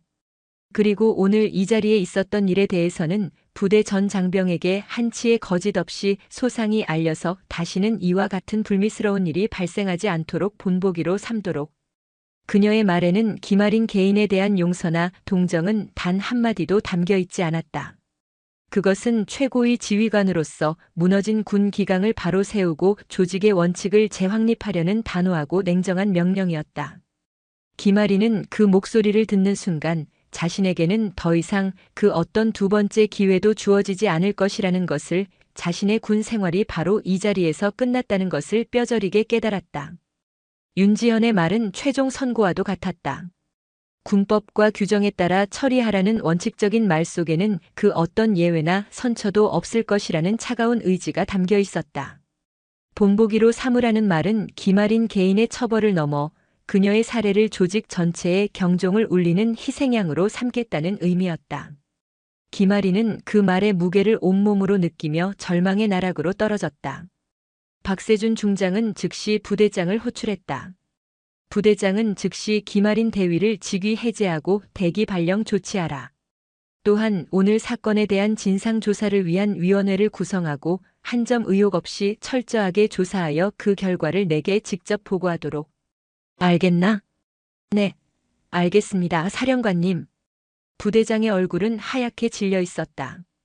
자신의 부대에서, 그것도 특수전 사령관과 합참작전본부장이 보는 앞에서 이런 끔찍한 사건이 벌어졌다는 사실에 그는 눈앞이 캄캄했다. 공식적인 절차가 시작되자 행사장의 분위기는 더욱 싸늘하게 얼어붙었다. 몇몇 헌병들이 다가와 무릎을 꿇고 있던 김아린 대위의 양팔을 붙들고 일으켜 세웠다. 그녀는 아무런 저항도 하지 못한 채 넋이 나간 사람처럼 헌병들에게 끌려나갔다. 조금 전까지 행사의 총책임자로서 위풍당당하게 연병장을 누비던 그녀는 이제 한순간에 부대의 수치이자 범죄자 신분으로 전락하고 말았다. 지연은 그 모습을 아무런 표정 없이 지켜보았다. 그녀의 마음속에 동정심이 없는 것은 아니었다. 한 사람의 젊은 장교가 스스로의 오만함 때문에 파멸해가는 모습은 분명 안타까운 일이었다. 하지만 그녀는 군 전체를 책임지는 지휘관이었다. 개인적인 감정 때문에 원칙을 저버린다면 조직 전체가 무너질 수 있다는 것을 그녀는 누구보다 잘 알고 있었다. 썩은 사과 하나를 제때 도려내지 않으면 상자 속의 모든 사과가 썩어버리는 법이었다. 사건이 일단락되자 박세준 중장이 지연에게 다가와 정중히 고개를 숙였다. 본부장님, 관할 부대에서 이런 불미스러운 일을 겪게 해드려 진심으로 송구스럽습니다. 지휘관으로서 모든 책임을 통감하고 있습니다. 박 장군의 책임이 아니야. 저건 김대위 개인의 인성과 자질 문제이자 우리 군이 아직도 떨쳐내지 못한 낡은 권위주의의 병폐가 드러난 것뿐이야. 이번 일을 계기로 뿌리 뽑을 건 확실히 뽑아내야 해. 명심하겠습니다. 전 부대를 대상으로 지휘관의 권한 남용 및 인권 침해 사례에 대한 전수조사를 실시하고 재발 방지 대책을 강구하여 보고드리겠습니다. 그렇게 하게. 짧은 대화를 마친 지연은 조카 민수에게로 다가갔다. 민수는 여전히 충격에서 벗어나지 못한 채 멍하니 서 있었다. 민수야, 많이 놀랐지? 미안하다. 이모 때문에 내가 힘든 일을 겪게 됐구나. 아니에요, 이모, 제가 죄송하죠. 이모가 그런 분인 줄도 모르고. 됐다. 그런 말할 필요 없어. 지연은 조카의 어깨를 따뜻하게 감싸 안았다. 오늘 일은 잊어버려. 너는 내 자리에서 내 임무에만 충실하면 돼. 이모는 내가 훌륭한 군인으로 성장하는 모습을 지켜보는 것만으로도 기쁘니까. 그때 부대장이 다가와 어쩔 줄 몰라 하며 말했다. 본부장님, 사령관님. 남은 행사는 어떻게 진행해야 할지. 지연이 단호하게 말했다. 행사는 예정대로 계속 진행하세요. 모처럼 아들 보러 오신 가족분들이 실망하고 돌아가시게 할 수는 없지 않습니까? 다만 오늘 있었던 일에 대해서는 숨기거나 축소하지 말고 나중에라도 모든 가족분들께 소상히 설명하고 부대의 공식적인 사과 입장을 전달하도록 하세요. 알겠습니다, 본부장님. 지연과 박세준이 떠나고 연병장에는 어색하고 무거운 침묵이 감돌았다. 행사 책임자였던 김아린 대위가 헌병들에게 연행되어 나가는 충격적인 장면을 목격한 가족들은 더 이상 예전처럼 웃고 떠들 기분이 아니었다. 행사는 형식적으로 재개되었지만 이미 축제의 분위기는 사라진 뒤였다. 그날 저녁 민수는 생활관 침상에 누워 하얀 천장을 바라보았다. 하루 동안 너무나도 많은 일이 있었다. 이모의 진짜 정체, 김아린 대위의 몰락, 그리고 그 모든 것을 지켜봐야 했던 자신의 무력감. 그는 이모가 자랑스러웠지만 동시에 두려웠다. 자신에게 주어진 배경의 무게가 너무나도 무겁게 느껴졌다. 앞으로의 군 생활을 어떻게 헤쳐나가야 할지 그는 막막하기만 했다. 한 가지 분명한 것은 오늘을 기점으로 자신의 삶은 이전과 결코 같을 수 없으리라는 예감이었다. 그날의 사건은 707 부대 전체를 뒤흔든 거대한 태풍이 되었다. 특수전 사령관과 합참작전본부장이 동시에 부대에 나타났다는 사실만으로도 엄청난 일이었지만 그 이유가 일개 대위의 월권행위 때문이었다는 것은 더욱 충격적이었다. 사건의 전말은 순식간에 부대 전체로 퍼져나갔다. 물론 공식적인 발표는 없었지만 군대 내의 정보 전달 속도는 빛과 같았다. 김아린 대위의 직속 상관이었던 중대장과 대대장은 줄줄이 특수전 사령부로 불려가 강도 높은 감찰 조사를 받았다. 그들은 부하 장교에 대한 지휘 감독을 소홀히 한 책임을 물어 엄중 경고 조치를 받았다. 부대장 역시 사령관에게 공식적으로 사과하고 전 부대원을 대상으로 재발 방지 교육을 실시하겠다고 약속해야 했다. 며칠 뒤 김아린 대위에 대한 징계위원회가 열렸다. 특수전 사령부 법무실 주관으로 열린 징계위원회는 살얼음판 같은 분위기 속에서 진행되었다. 위원회에는 그날 행사에 참석했던 몇몇 가족들과 훈련병들이 참고인 자격으로 출석하여 증언했다. 모든 증언과 증거는 김아린에게 불리하게 작용했다. 김아린은 변호사를 대동했지만 어떤 변명도 하지 않았다. 그녀는 자신의 모든 혐의를 인정하고 피해자인 윤지연 본부장과 강민수 이병 그리고 군의 명예를 실추시킨 것에 대해 깊이 사죄한다는 말만 반복했다. 그녀의 눈은 텅 비어 있었고 목소리에는 아무런 감정도 실려 있지 않았다. 이미 자신의 운명을 직감한 사람의 모습이었다. 위원회는 경론 끝에 그녀에게 강등이라는 중징계를 결정했다. 대위에서 중위로 한 계급을 낮추는 장교에게는 사형 선고나 다름없는 치욕적인 처벌이었다. 불명예 전역이라는 최악의 상황은 면했지만 사실상 군인으로서의 생명은 끝난 것이나 마찬가지였다. 강등과 함께 그녀는 707 부대에서 즉시 보직 해임되었고 강원도 최전방에 위치한 육군 보급부대의 격리장교라는 한직으로 발령이 났다. 가장 화려한 엘리트 부대에서 가장 중요도 낮은 후방 부대로의 좌천이었다. 김아린의 몰락은 부대 내 많은 장교들에게 큰 충격을 주었다. 특히 부하들을 함부로 대하거나 자신의 권력을 당연하게 여겼던 일부 지휘관들은 그녀의 사례를 통해 자신을 돌아보는 계기로 삼았다. 부대 내에서는 한동안 김아린 신드롬이라는 말이 유행처럼 번졌다. 조금이라도 부당한 지시나 폭언이 있을 때면 병사들 사이에서 이러다 김아린 대위처럼 되는 거 아닙니까? 라는 수군거림이 나왔고 그 말 한마디가 어지간한 감찰보다 더 큰 효과를 발휘했다. 한편 강민수의 군 생활에도 미묘한 변화가 찾아왔다. 이모가 합참작전본부장이라는 사실이 알려지자 부대의 모든 사람들이 그를 조심스럽게 대하기 시작했다.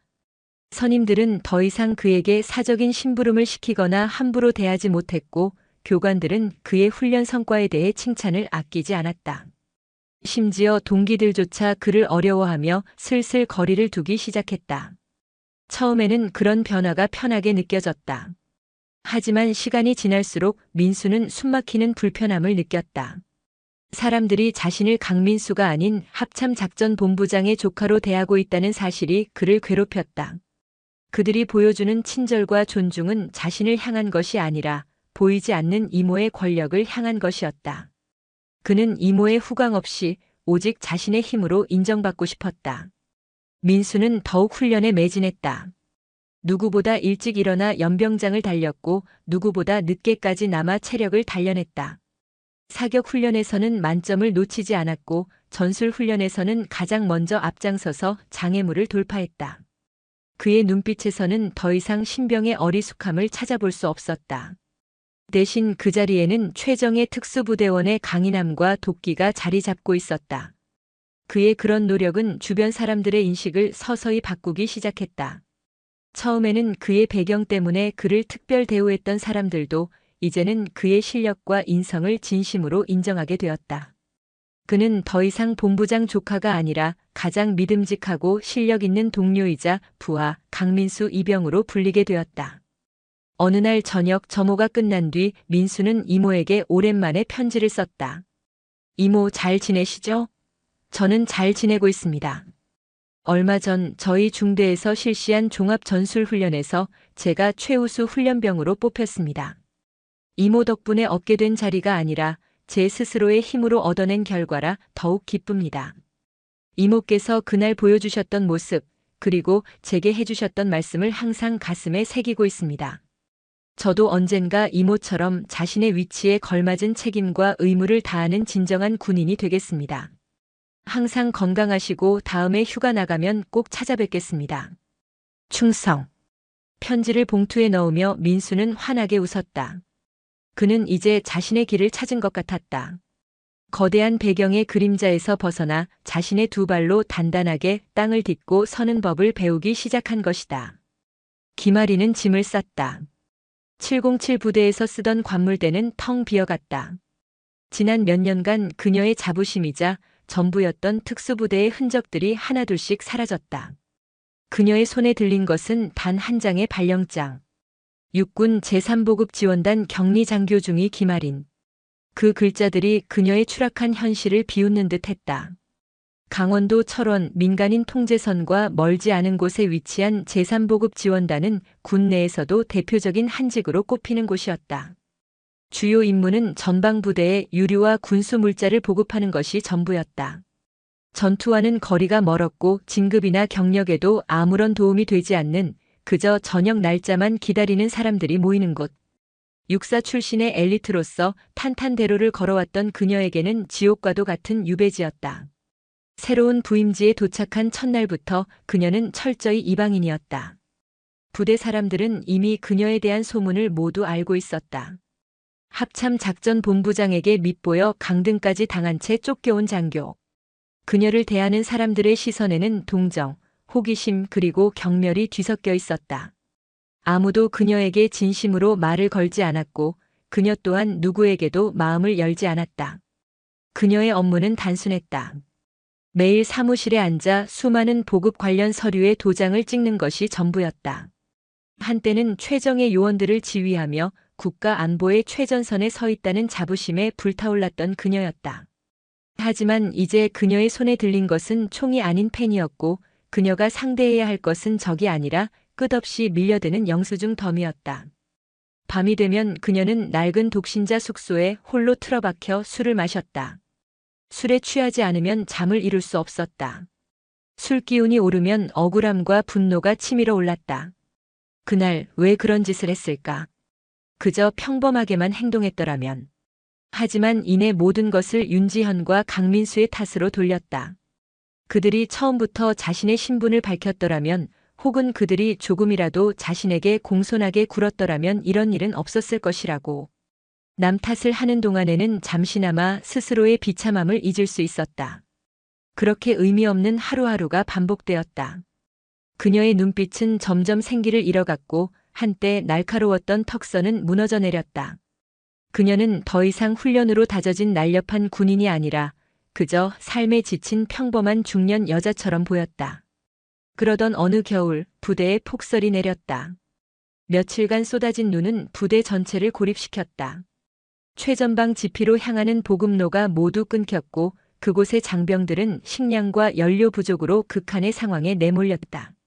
상급 부대에서는 헬리콥터를 이용한 공중 보급을 시도했지만 악천후로 인해 번번이 실패했다. 모두가 발만 동동 구르고 있을 때 김아린이 나섰다. 그녀는 밤새 부대 내 지형도와 기상 정보를 분석했다. 그리고 다음 날 아침 부대장을 찾아가 자신이 직접 소규모 수송대를 이끌고 지피까지 육로 보급을 감행하겠다고 보고했다. 미쳤어, 김중희. 지금 도로 상태로는 불가능해. 가다가 조난이라도 당하면 어쩔 셈이야? 부대장은 손사래를 쳤다. 하지만 하리는 물러서지 않았다. 제가 707에 있을 때 설상 기동 훈련을 수없이 받았습니다. 가장 안전한 루트를 이미 확보했습니다. 이대로 보고만 있다가는 전방에 우리 장병들이 모두 얼어 죽습니다. 허가해 주십시오. 그녀의 눈빛에는 예전과 같은 오만함 대신 진정한 군인으로서의 책임감과 결의가 담겨 있었다. 그녀의 확고한 태도에 부대장은 마지못해 허가를 내렸다. 김아리는 몇몇 베테랑 부사관들과 함께 직접 군용 트럭의 운전대를 잡았다. 눈보라가 몰아치는 험준한 산길을 그녀는 과거 특수부대에서 배웠던 모든 기술과 지식을 총동원하여 헤쳐나갔다. 몇 번의 죽을 고비를 넘기고 꼬박 이틀 만에 그녀의 수송대는 기적적으로 고립된 지피에 도착했다. 보급품을 받은 장병들은 눈물을 흘리며 그녀에게 감사 인사를 전했다. 그 순간 김아리는 아주 오랜만에 자신이 군인이라는 사실을 그리고 누군가를 돕는다는 것이 얼마나 가치 있는 일인지를 깨달았다. 부대로 복귀한 그녀는 영웅이 되어 있었다. 그녀를 무시하고 경멸하던 부대원들은 이제 그녀를 진심으로 존경하기 시작했다. 그 사건을 계기로 김아리는 조금씩 변하기 시작했다. 그녀는 더 이상 자신의 처지를 비관하거나 남을 탓하지 않았다. 대신 묵묵히 자신의 자리에서 최선을 다했다. 낙후된 부대의 보급 시스템을 혁신적으로 개선했고 부하들의 복지 향상을 위해 발벗고 나섰다. 그녀의 진심 어린 노력에 부대는 점차 활기를 되찾았다. 몇 년 뒤 그녀는 소령으로 진급했다. 강등되었던 계급을 회복하는데 남들보다 몇 배의 시간이 걸렸지만 그녀는 불평하지 않았다. 그 진급이 자신의 군 생활의 마지막 진급이 될 것이라는 것을 그녀는 알고 있었다. 하지만 더 이상 미련은 없었다. 그녀는 화려한 별을 다는 것보다 이름 없는 곳에서 묵묵히 자신의 책임을 다하는 것이 더 명예로운 군인의 길일 수 있다는 것을 깨달았기 때문이었다. 시간은 각자의 자리에서 다른 속도로 흘러갔다. 강민수에게 시간은 땀과 훈련 그리고 작전의 연속이었다. 그는 하사로 진급한 이후 명실상부한 707 부대의 핵심 요원으로 자리 잡았다. 대테러 훈련, 인질 구출 작전, 적지 침투 훈련 등 부대에서 가장 어렵고 위험한 임무에는 언제나 그의 이름이 가장 먼저 거론되었다. 그는 더 이상 이모의 후광을 신경 쓰지 않았다. 수많은 실전과 훈련을 통해 얻은 실력과 동료들의 신뢰가 그의 가장 큰 자산이자 자부심이 되었다. 그는 뛰어난 작전 수행 능력뿐만 아니라 부하들을 아끼고 살피는 따뜻한 리더십으로 많은 후배들의 존경을 받았다. 특히 그는 갓 부대에 전입 온 신참 부사관들을 챙기는데 많은 노력을 기울였다. 자신이 훈련병 시절 겪었던 부조리와 정신적 고통을 후배들은 겪게 하고 싶지 않았기 때문이었다. 그는 훈련장에서는 그 누구보다 엄격한 교관이었지만 훈련이 끝나면 부하들의 고민을 들어주는 따뜻한 형님이자 아버지 같은 존재였다. 한편 윤지현에게 시간은 국가 안보라는 무거운 책임감의 무게와 같았다. 그녀는 합참작전본부장으로서 대한민국의 육해공군 작전을 총괄하며 단 하루도 편히 잠들지 못하는 날들을 보냈다. 북한의 끊임없는 도발, 주변 강대국들의 군사적 압박, 그리고 예측할 수 없는 국제 정세 속에서 그녀는 단 한순간도 긴장을 늦출 수 없었다. 그녀의 책상 위에는 항상 조카 민수의 사진이 놓여 있었다. 고된 업무에 지쳐 모든 것을 내려놓고 싶을 때마다 그녀는 사진 속 민수를 보며 힘을 얻었다. 늠름한 특수부대원으로 성장한 조카의 모습은 그녀에게 가장 큰 자랑이자 위안이었다. 가끔 그녀는 아주 오래전 그 화창했던 가족 행사날을 떠올렸다. 화려한 옷차림으로 부대를 방문했던 그날 자신을 향해 쏟아지던 비난과 조롱, 그리고 모든 것을 뒤바꿔 놓았던 한 통의 전화. 그리고 차갑게 무너져 내리던 한 젊은 여군 장교의 얼굴. 그녀는 자신의 결정이 과연 최선이었는지 자문해 보곤 했다. 김아린이라는 한 사람의 인생을 송두리째 바꿔놓을 만큼 그것이 꼭 필요한 조치였을까? 하지만 이내 고개를 저었다. 군이라는 거대한 조직을 이끄는 지휘관으로서 그녀는 개인의 안위보다 조직의 원칙을 우선해야 할 의무가 있었다. 그날의 결정은 고통스러웠지만 우리 군에 만연해 있던 잘못된 권위주의와 인권경시 풍조의 경종을 울리는 꼭 필요한 과정이었다고 그녀는 스스로를 다독였다. 어느 늦은 밤 작전 회의를 마치고 집무실로 돌아온 지연은 책상 위에 놓인 내부 우편 한 통을 발견했다. 발신 부대는 뜻밖에도 강원도에 위치한 제3보급 지원단이었다. 그녀는 조심스럽게 봉투를 열었다. 그 안에는 한 장의 보고서와 함께 짧은 편지가 들어있었다. 보고서는 최근 폭설로 고립된 최전방 지피에 대한 육로 보급 작전의 성공적인 결과에 대한 내용이었고 그 작전을 지휘한 책임자는 소령진 김아린이었다. 편지는 그녀가 직접 쓴 것이었다. 본부장님께 이 편지를 읽으실 리 없다는 것을 알지만 그래도 꼭 한 번은 제 마음을 전하고 싶었습니다. 그날 이후 저는 아주 긴 시간 동안 본부장님을 원망했습니다. 하지만 이곳에서 가장 낮은 곳에서 이름 없는 병사들과 함께 숨 쉬면서 저는 비로소 제가 얼마나 오만하고 어리석었는지 깨닫게 되었습니다. 진정한 군인의 명예는 빛나는 계급장이 아니라 묵묵히 자신의 책임을 다하는 마음에 있다는 것을 배웠습니다. 최근에 있었던 작은 작전 하나를 성공시키고 아주 오랜만에 군인으로서의 보람을 느꼈습니다. 이 모든 가르침을 주신 분이 본부장님이십니다. 부디 건강하십시오. 편지를 다 읽은 지연의 눈가에 조용히 이슬이 맺혔다. 그녀는 창밖의 어두운 서울 야경을 바라보았다. 도시의 불빛들이 마치 밤하늘의 별처럼 반짝이고 있었다. 그녀는 김아린이라는 젊은 군인이 비록 길은 잃었지만 자신만의 방식으로 다시 일어서고 있다는 사실에 작은 안도감을 느꼈다. 그리고 자신 또한 남은 군 생활 동안 단 한순간도 지휘관으로서의 책무를 잊지 않으리라 굳게 다짐했다. 세월이 흘러 강산도 변한다는 말이 무색하지 않게 많은 것들이 달라졌다. 윤지연은 합참작전본부장 임기를 성공적으로 마치고 군정보 계통의 최고 수장인 국군정보사령관을 역임한 뒤 명예롭게 전역했다. 그녀는 군복을 벗은 후에도 국방정책자문위원으로 활동하며 국가 안보에 대한 조언을 아끼지 않았지만 언론의 스포트라이트는 극도로 피하며 조용한 삶을 살았다.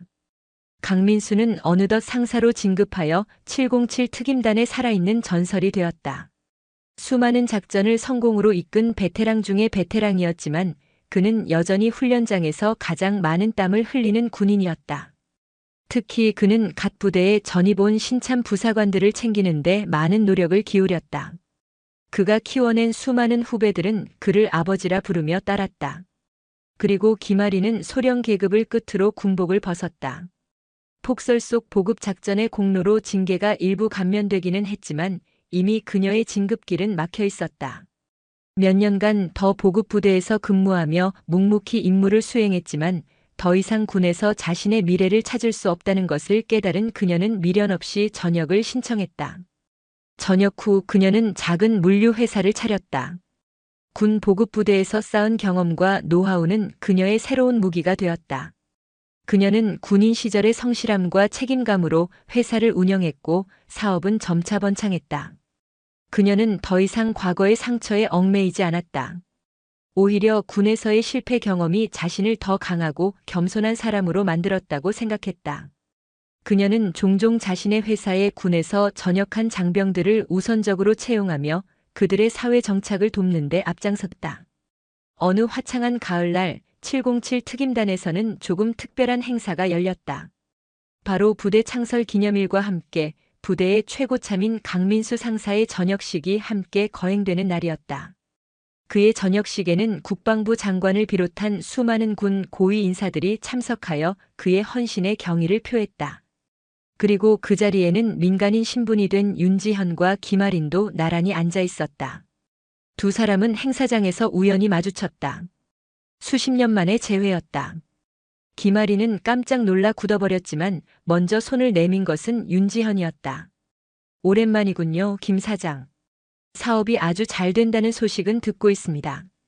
보기 좋습니다. 지연의 얼굴에는 따뜻한 미소가 걸려 있었다. 더 이상 그녀는 범접할 수 없는 상급자가 아니라 그저 인자한 미소를 지닌 평범한 노부인이었다. 본부장님, 아니, 저를 어떻게... 할인의 목소리는 떨리고 있었다. 내가 사람 얼굴을 잘 잊지 못하는 편이라서요. 그리고 이젠 그냥 선배님이라고 불러요. 우리 둘 다 예비역인 건 마찬가지인데.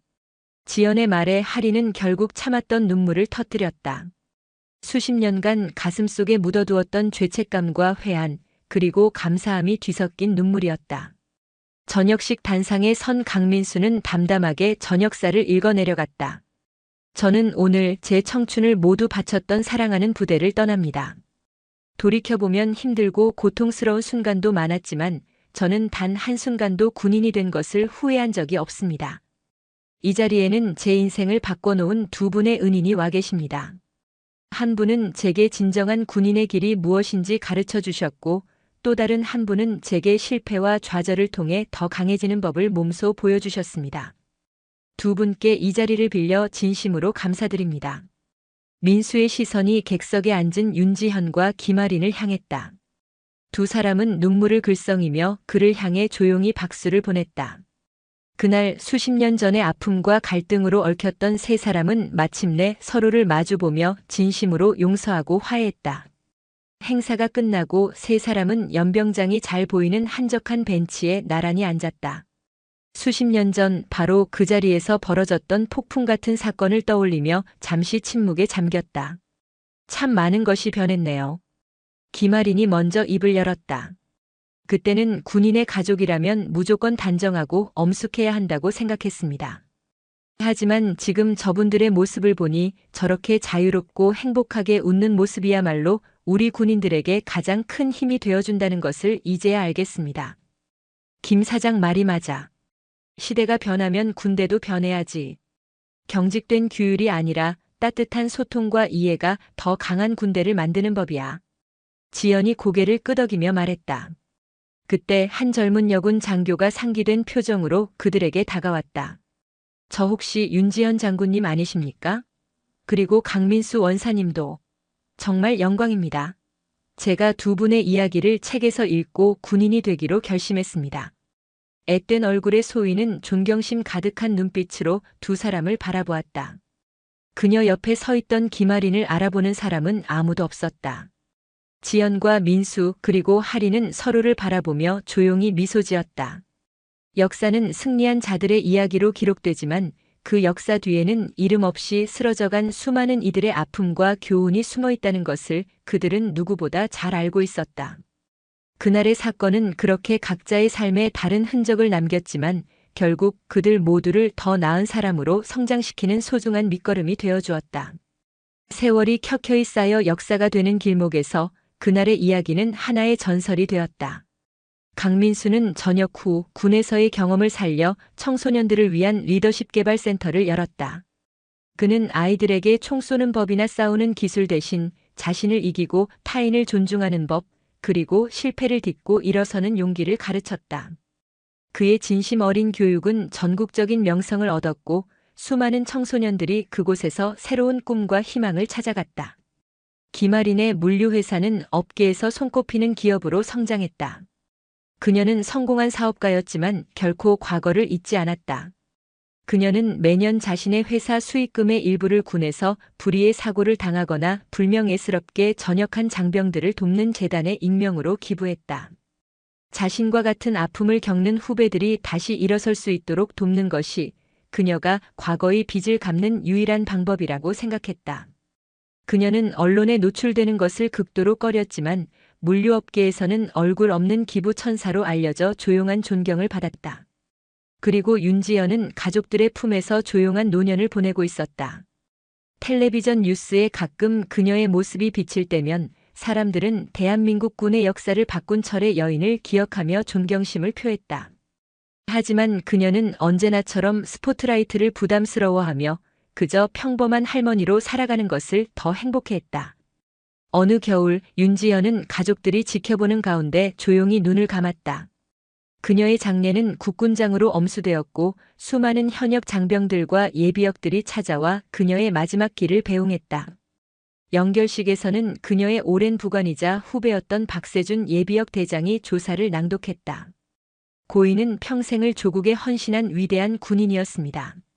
하지만 저는 그분을 단순히 강한 군인으로만 기억하지 않습니다. 그분은 그 누구보다 따뜻한 가슴을 가진 진정한 리더였습니다.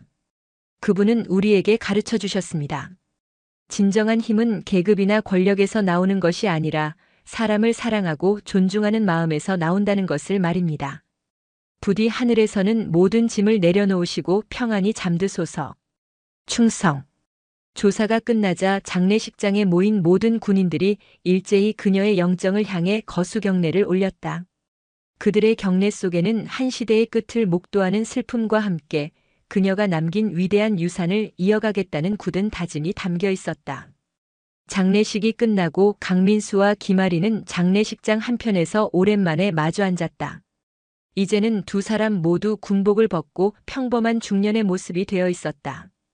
이제 정말 한 시대가 끝난 것 같군. 민수가 씁쓸하게 웃으며 말했다. 아닙니다. 장군님께서는 우리 모두의 마음속에 영원히 살아계실 겁니다. 우리가 그분의 가르침을 잊지 않는 한 그분은 죽지 않은 것입니다. 할인이 단호한 목소리로 대답했다. 그녀는 더 이상 과거의 죄인이 아니었다. 긴 세월의 풍파를 견뎌내고 자신만의 방식으로 삶의 의미를 찾아낸 단단한 사람이 되어 있었다. 두 사람은 말없이 술잔을 기울였다. 창밖으로는 하얀 눈이 펑펑 내리고 있었다. 그 눈은 마치 세상을 떠난 윤지연이 남은 이들에게 보내는 마지막 인사처럼 온 세상을 깨끗하고 평화롭게 뒤덮고 있었다. 몇 년 뒤 국립현충원에는 윤지연의 어록비가 세워졌다. 비석에는 그녀가 생전에 남겼던 말이 새겨져 있었다. 진정한 군인의 강함은 약한 사람을 억압하는 데서 나오는 것이 아니라 오히려 그들을 보호하고 존중하는 데서 나온다. 오늘도 수많은 사람들이 그 비석 앞을 지나간다. 그들은 비석에 새겨진 글귀를 읽으며 한 위대한 군인이 남긴 삶의 교훈을 되새긴다. 겉모습으로 사람을 판단하지 말 것, 보이지 않는 진실의 가치를 존중할 것, 그리고 진정한 힘은 언제나 가장 따뜻한 마음에서 비롯된다는 것을. 이야기는 그렇게 끝이 났지만 그들이 남긴 울림은 영원히 계속될 것이다. 성공한 자의 영광과 실패한 자의 교훈이 함께 어우러져 다음 세대의 사람들의 길을 더욱 단단하고 의미 있게 밝혀주면서 말이다.